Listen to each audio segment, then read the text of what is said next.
And so the more I understand what's happening in myself, the more I then can pay attention to what's happening in them, and then we try to create a win-win. And that's that compromise you talked about earlier. And compromise is very important, because what happens is we all have needs. I have a need for freedom, you do too. I have a need for safety, you do too. But we have them to very different degrees. And that's where all the conflicts come. My need for freedom might encroach on your need for safety. And your need for safety may limit my freedom. How do we deal with that? Well, first we acknowledge it, we honor each other's needs, and then we find a compromise to then figure out, okay, whose need is going to have to be adjusted, or how do we adjust to get both of our needs met as much as possible.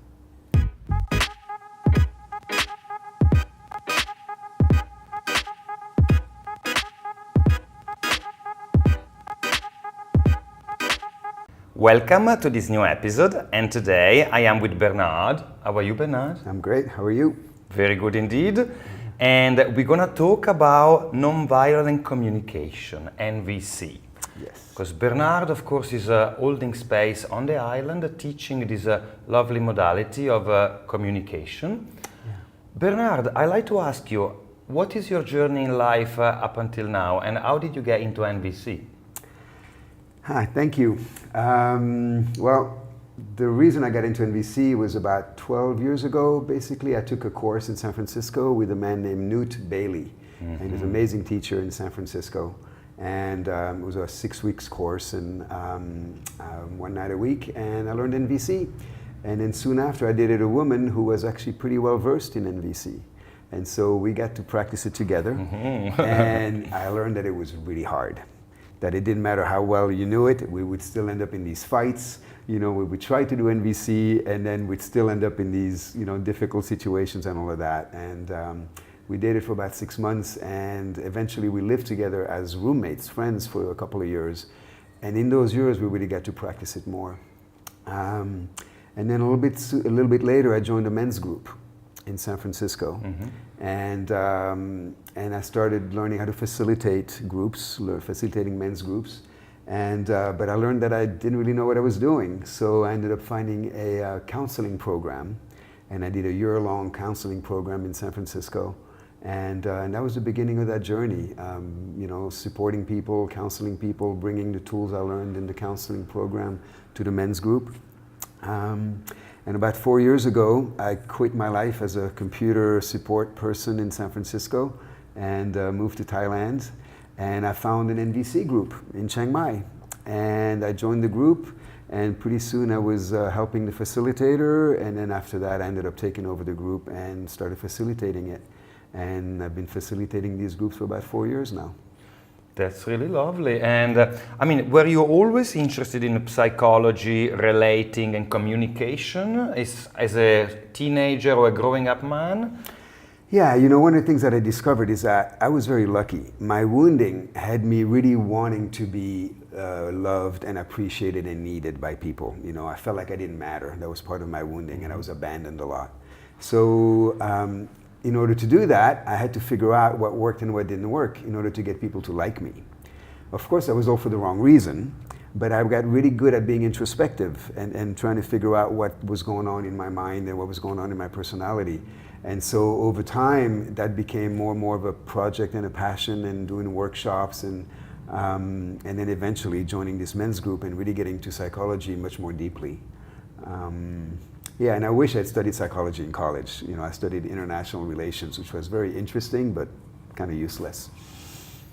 I understand. I really believe that in modern society, being able to communicate with others and relate to others is one of the most important skills you could ever have. Yeah. Because we are very much social animals as human beings, and creating collaboration and cooperation, both, of course, in a work environment, but also in a kind of family environment and personal environment, is extremely important. Possibly one of the best skills you could have is indeed to communicate effectively and also understand other people's point of view and finding some sort of compromise that is beneficial for both. Exactly. I don't know if you like the word compromise, but I like to ask you, what is NVC, if you had to explain to somebody that is not familiar with it? So NVC is Nonviolent Communication, and it was created by Marshall Rosenberg back in the 60s or 70s. I don't remember exactly when. And a lot of people have a problem with that word violent, nonviolent communication. And it's not really just that he doesn't mean that don't yell at people and don't be aggressive and don't be violent. Certainly that's part of it. But it's any communication that is disconnecting. Mm-hmm. Any way that I'm going to communicate with you in a way that you won't really want to engage with me. Mm-hmm. For example, if I give you advice when you just want to be listened to, or if I give you sympathy, like, oh, you're going to be fine. Well, no, maybe you're not going to be fine. You're hurting. What you want is a shoulder to cry on. And so all the ways that we communicate that are disconnecting is what Marshall Rosenberg calls violent communication. Mm-hmm. And so the goal is to then not do those and to communicate from a place of vulnerability. And if I'm vulnerable, I'm much more likely to trigger your empathy. And then you'll want to then, communicate with me and support me in getting my needs met. Mm-hmm. So that's the goal. I suppose as a base prerequisite, I mean, you need quite a bit of awareness and presence when you're communicating to the other person, right? Because you need to feel what's their state of mind, and possibly if you're very present and aware, then you can pick up some of the clues that might lead you to communicate in a way or another. Is that correct? Or? Yes, it is. But really, you got to start here. You got to start with yourself. First, I need to know what's going on here. Mm-hmm. What is my situation? What am I feeling? What am I needing? And then once I figure that out, then I can put my attention on the other and see, okay, so now what's going on with them? So there's maybe sometimes a misunderstanding about NVC is that it's just a way to communicate out. Mm-hmm. This is what I need. So I'm feeling this. I have a particular need. Please, here's a request to get that need met. But it's also about understanding what's going on with the other and helping them get their needs met. And so it's a feedback loop, mm-hmm. And so the more I understand what's happening in myself, the more I then can pay attention to what's happening in them, and then we try to create a win-win. Mm-hmm. And that's that compromise you talked about earlier. And compromise is very important, because what happens is we all have needs. I have a need for freedom, you do too. I have a need for safety, you do too. But we have them to very different degrees, and that's where all the conflicts come. Mm-hmm. My need for freedom might encroach on your need for safety. Mm-hmm. And your need for safety may limit my freedom. How do we deal with that? Well, first we acknowledge it, we honor each other's needs, and then we find a compromise to then figure out, okay, whose need is going to have to be adjusted, or how do we adjust to get both of our needs met as much as possible? Yeah, that makes perfect sense to me indeed. I took one of your classes a couple of years ago, and I remember there was a bit of an emphasis on I. So rather than saying you, yes. I would start always with the I. Yes. I feel that, or I see that, I hear you. Yeah. Yeah, so there is some sort of structure to the communication as well. Yes, there is. Can you explain a little bit about that, please? Yeah, so the basic model of NVC is we make an observation. We then, from that observation, share our feelings about that observation. And then the feelings always point to a need. A need is either satisfied or not satisfied. And once we figure out what the need is that needs to be satisfied, we then make a request to get that needs met. That's the simple structure. Yeah. So in the observation, we want to make sure that we're talking about ourselves and I. We don't want to say you always, you never, and make it about the other person, because the goal is connection. It's not about being right. It's about making sure that we can get somewhere in this conversation. Mm-hmm. And if I start blaming you or accusing you of having done something or not doing things right, there's a very good chance that you'll get defensive, and then you will then push back, and you won't be available for this conversation. So the goal is, how do I get you to be available for this conversation with me? Sure. And of course, it's a tool that I can learn for myself to be more effective, more effective at relating to others. Yeah. And then I also appreciate the fact that others will have different style of communication, yeah. and different sort of ways of expressing or not expressing their needs, or taking into consideration my needs or not, right? Yeah. So that's so it's something that can be very useful for me and can help me with the relationships in general. Yes, and so the part about for me, I have this little system that I call the internal track and the external track. Mm-hmm. So for example, if somebody's late and I'm not happy about them being late, I can make a request of them saying, hey, when you're late, I feel really disappointed because I have a need for efficiency. And so my request is, would you mind letting me know ahead of time if you're going to be late? That's an external track. I'm asking them to do something different. But it could be that when somebody's late, I get really angry. And so that's mine, that anger. Nobody makes me angry, right? This is my journey to explore. Why do I get so angry when people are late? And so then what I do is I put that in the observation. And so I do an internal track, which is something like, I notice that when people are late, I get really angry. That's my observation. How do I feel about that, about me being so angry? Maybe I'm confused because I don't know why I get so angry. Or maybe I'm a little bit ashamed because I don't really want to be so angry. Or maybe I'm disappointed in myself. And so then what's my need? I have a need maybe for understanding, for clarity, for compassion. And so then I can do a request of myself. How do I explore this anger that I have? And then I can kind of work on this relationship to my anger and discover where does it come from. And so this is my internal track. You know, I could get my mom and my brother and my boss to not be late, but there will always be a new person that's going to be late. Yeah. There's going to be another person who's going to cut me off in traffic. And if I keep reacting to them, I will never be free. Yeah. So it's very important to understand the tool of MVC and apply, you know, in the way that it should be. Yeah. First to Absolutely. Myself and then to another. Yeah, yeah. And a superpower is, you know, if there's an issue with someone, if I can do my internal track first when I address it with them and show them that I'm exploring why I am so reactive and what's happening in me, then I make it safe for them to be vulnerable as well and to explore why they're late, why they forgot me, why they, whatever they did. Yeah, and the ultimate goal, of course, is connection and better relationships. So it's very, very worth it indeed. Very worth it indeed. Yeah. Is there any kind of crossover between NVC and the politically correctness, or these are completely separate things? I would say they're separate because, again, in NVC, there's not a goal to be right. But certainly when you bump into political correctness, you could use NVC to deal with it or to address it. If somebody is telling me that I'm, you know, is trying to make a politically correct point, I can certainly express what my feelings are and what my needs are, as opposed to what I think about their political ideas. But also, you know, NVC is not a way to be right, like you said, right? I'm not politically correct because I'm using NVC.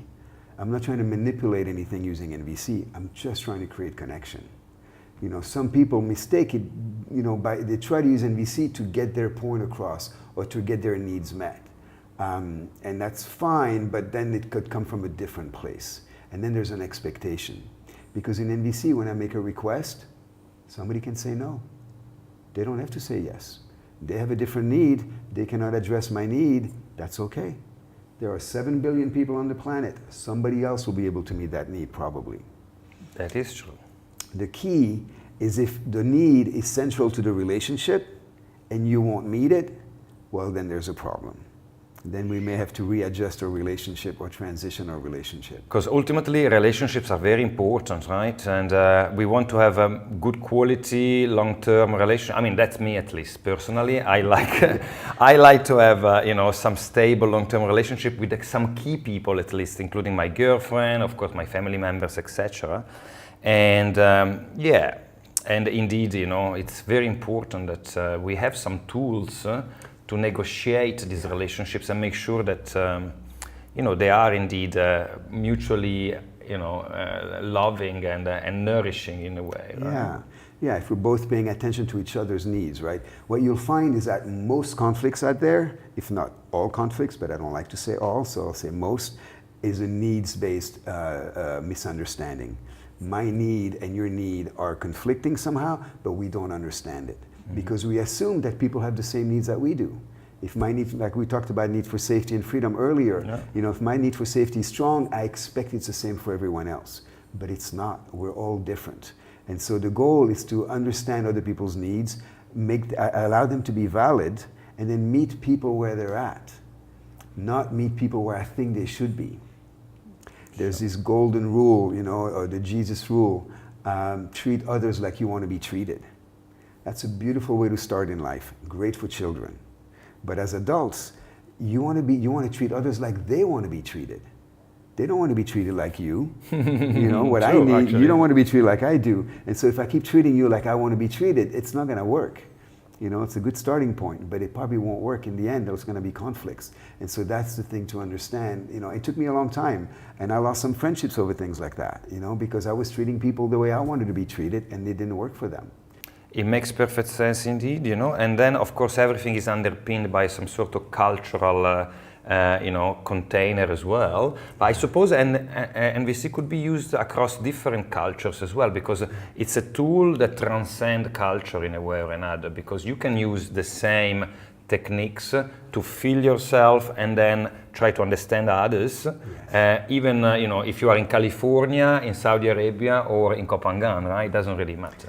No, it doesn't. Marshall Rosenberg illustrated it. He worked with tribes in Africa. He worked with the Palestinians and the Israelis in their conflict. He worked everywhere, and he was able to do that with people everywhere. He's also amazingly good at it. You know, not everybody can do what he can do, but still, yeah, the idea is that the culture doesn't matter. What you'll notice is your triggers, my triggers, when I get angry or hurt or whatever, all of that comes from childhood wounding, culture conditioning, or society or religions and all of that. So the culture will definitely impact how we see the world. And so it'll impact our needs. You know, my need for freedom may come from something in my culture, and my need for safety, or you know, there's in some Asian cultures, saving face is really important. You know, we see that, and so for them, that's a very important need that other cultures may not understand. And so it's important to then pay attention to the way we are different and honor the differences. Indeed. Another thing that comes to mind is neuro-linguistic programming. Are you familiar with NLP? A little bit. I've taken an introduction workshop, but so I know a little bit about it, but not that much. Yeah, it's also a great way to really try to understand yourself and others, and you know, by picking up lots of clues that are not verbal, or they can be verbal too. So there is a verbal aspect of it, depending on the words that you use. You might be expressing a need or another, and also the way you use your facial expression, your body language, your just general energy. Because, of course, I feel there is a little bit of quite a bit of focus these days on speech, which is, of course, major, but communication is not just speech, right? It's also intention, and the intention can be sometimes represented by body language and, you know, tonality and stuff like that as well, right? Yeah, for NLP takes everything into consideration. It's very interesting in that sense. Yeah, and one of the things that I try to emphasize in NVC is that the goal is connection, right? And it's to pay attention to how I'm being received. If I'm communicating with you, am I looking at you and seeing, you know, the little clues whether you're actually connected with me? And if I start seeing your eyes, you know, looking over there, or rolling, or you start, you know, your energy kind of lowers, then maybe I'm not landing. You know, I'll have that with my girlfriend sometimes. You know, we're talking about something, and at some point I realize she's really not with me anymore. I got way too intellectual, or I got way too explainy, and I lost her. You know, and it's on me to pay attention to that, you know, pay attention to those clues, because the goal is connection. It's not just to be talking at someone. You know, I want an engaged conversation, so having a good feedback loop of understanding what's happening in the other person is really important. Very nice. So combining NVC with like meditation, mindfulness, I mean, we are talking about a relating realm of life, which is, again, we mentioned, so important, right? So there are different tools that can be combined together for me to be a better communicator and to feel my feelings and other people's as well, right? And my goal now, my journey is what I call inner freedom. You know, I'm trying to find my own inner freedom. I'm trying to free myself from the conditioning, from the wounds, from all those things that control me. You know, whenever I'm not at choice in my reaction, in my responsiveness to things, you know, and then I'm not free. So the goal is to, how can I be free, and then how can I support others in finding that freedom, so that I can respond to situations and not react to situations. Yeah, that's the point.